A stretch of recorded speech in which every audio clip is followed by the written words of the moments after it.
Matatizo ya figo sehemu ya 25. Matatizo ya figo part 25.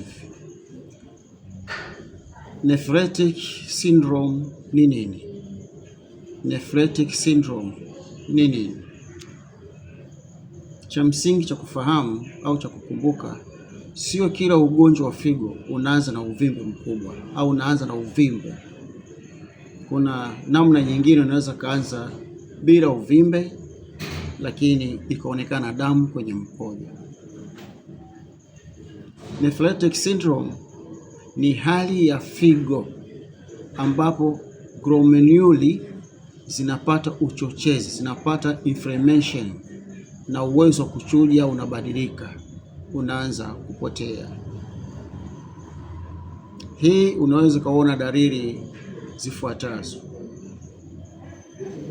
Dalili ya kwanza, damu kwenye mkojo.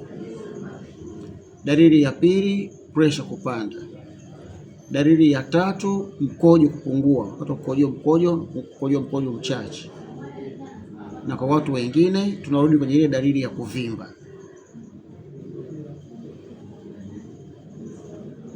Nephretic syndrome mara nyingi unaweza kuona RBC, red blood cells kwenye mkojo kwa njia ya darubini, lakini pia unaweza kuona protein kiasi. Cha zaidi cha kuzingatia, nephrotic syndrome mara nyingi huhusishwa na inflammation, uchochezi wa vichujio vya figo na uhusiana na vile vichujio vya figo tulizungumza pale mwanzo.